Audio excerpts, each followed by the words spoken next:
Hey guys, I'm going to try and make this quite a quick one because it's not particularly interesting, well, not to most people anyway.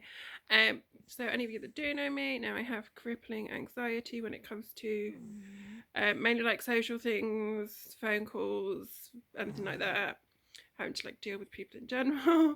So I got a speeding fine in, I think it was November lockdown. Might be October. Yeah, no, I think it was November lockdown. It was just like a 35 and a 30. It was it wasn't like a van. I think apparently it was a motorbike because I didn't even. I'm glad I didn't realise because I'd have been panicking waiting for the letter because I wouldn't have known like what speed I was doing or anything. But I apparently when I've asked people, it was a motorbike. It was um just a normal like residential road, and the motorbike was like behind some trees or something. It was a bit naughty of them, but obviously I didn't spot it. It got me. So I had the fine through the post. I chose to do speed awareness without really thinking it through.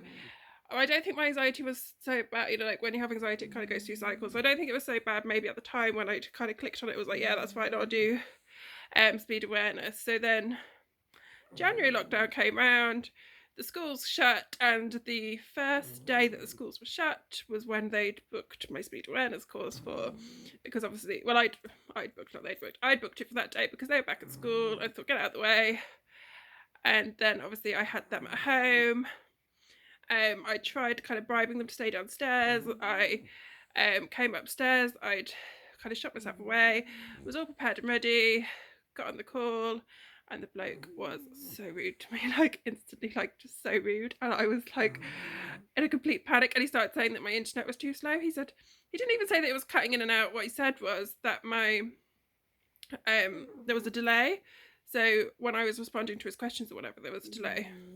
And he was really, really like quite rude to me about it. And I was like, well, I don't really know what to do. Like, what do you want me to do? And then he just cut me off. Just like, you've left the Zoom. And I was like, what? So I had a panic and a bit of a meltdown and thought, well, I don't particularly want to do it right now anyway. So me being me, stupid me, paid the 45 quid to rearrange it. So I rang them up, said, look, you know, I've got a problem with my internet. Plus I've got kids off school. What can I do? And they said, right, you can rebook it. I think it's 5 months from when you first do it that you have to take the actual course. So it takes like a couple of weeks, 3-4 weeks to, you send it obviously back. They send you one back saying, yes, you've been accepted to do the course, where you have to book it. For me, doing it in person would have been so much easier, but obviously it had to be Zoom. So I rebooked it for start March, which luckily it was like right as the twins went back to school. So that was like really, really lucky. So this time around, I didn't have kids at home, didn't have internet problems, and it was not bad at all. But in the week leading up to it, because of the bad experience I'd had, like I was worried about it anyway, but then obviously the bad experience I'd had with the guy on the first one, I was in an absolute state of panic, like to the point where the night before I said to my boyfriend, like, if there's the option, I would literally like ring the police or the DVS, whoever, no, DVS, oh, I don't know, whoever it is that you have to like deal with. But then I googled it and it just said, no, if you do not do your course, you have to wait to go to court. There is no other option.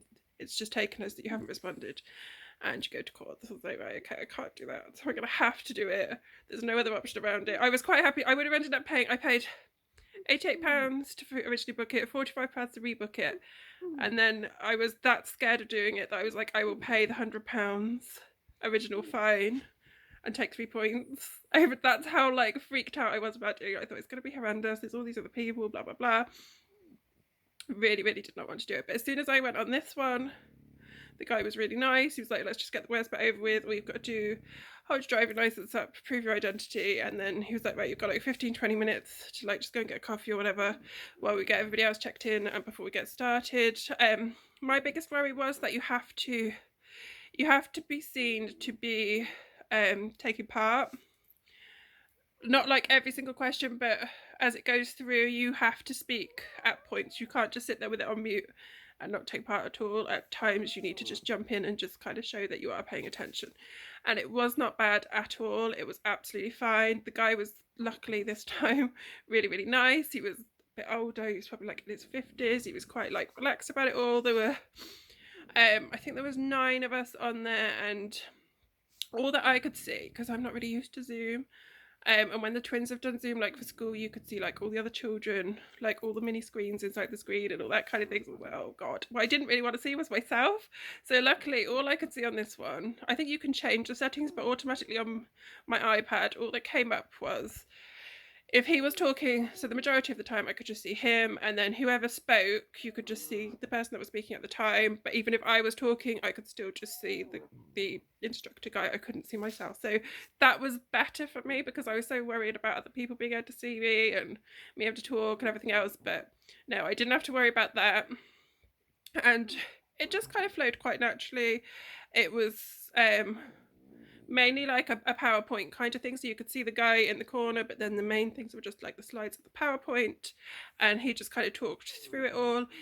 There were people that obviously didn't really take part, and the people that didn't just every now and then jump in with an answer, that was what I was scared of. When I'd read if you don't partake, they will call you out. So I would, with my anxiety, I would rather obviously talk when I feel comfortable to answer a question rather than if I just sat there silently and he just suddenly pulled me out and I'd gone mute, which I do sometimes, and I couldn't physically speak, then obviously it would have been a much bigger deal. But because I mean, I wasn't overly active in there, but I spoke at times enough for them not to ever pull me up, whereas there were some of there are different extremes, because you always get that one, don't you, and you're like, for goodness sake. He did say at the beginning, the quicker we get through it, the quicker it's done. And then there's the one who's got like a 5-minute story for every single thing, and you're just like, and I think a couple of times forgot they weren't muted and were like, for God's sake, like when she was talking and you could hear them say it, or I could hear them say it. But yeah, the ones that didn't speak at all did get pulled up a couple of times just to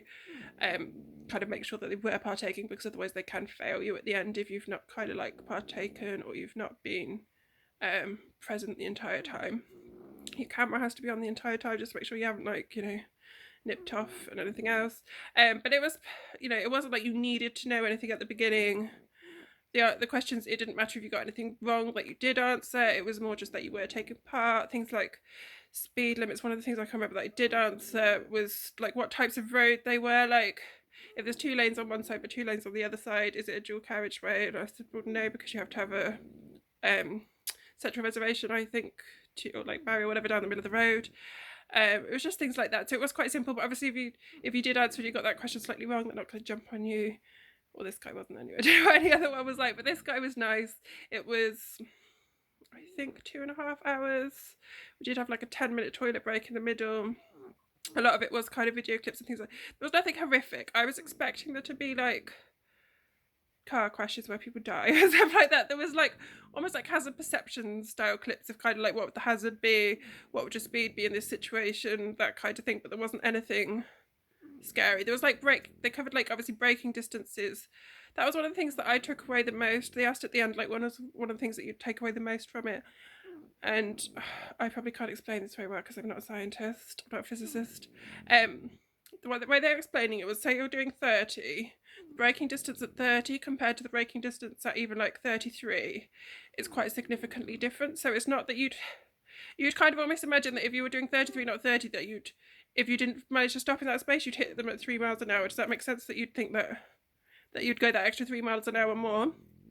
But because you do the majority of your braking in that last little bit, so the first bit of braking you're not slowing down much, I think they said you'd actually hit at 8 miles an hour rather than 3. And then the bigger the speed and the bigger the difference, say you're doing 70 not 60, you would go a considerable distance more, or you'd still be doing a considerable speed when you hit where you would stop if you're doing 60. That was something that kind of quite shocked me. So yeah, you did learn things from it, and it wasn't awful in the slightest. So if you are doing it, I know as soon as I mentioned or I put on Facebook that I'd done it and how proud I was of doing it, a friend messaged me and she'd had a horrendous time and she'd done exactly the same. She'd missed one, rebooked it, and then was like really struggling to do it again. So if you are worrying about it, providing you get a nice person. Now the company was called, I think, TTC, and they do all over the country whilst they're doing these Zoom ones. I don't know how it works when it's classroom based. I wish I'd have got a classroom based one, and I was like, I hope I don't ever have to do it again. I think you can do it I didn't realise, I thought once you'd done it that was that, and the next time you had to take points, but as long as it's been, I think they said 3 years, you could do it every 3 years, which is a bit stupid really. But yeah, it's not bad at all. It's a couple of hours, it's over, then you've got I think he did say technically you should tell your insurance. He said he's never heard of any insurance companies actually putting anyone's premiums up or anything like that. But technically you probably are meant to tell them that you've done it. But obviously you don't then get any points. It costs you, if anything, as long as you don't have to rebook it, it costs you less than the £100 and 3 points does anyway. So yeah, it is worth doing, and it's not as horrific as it sounds.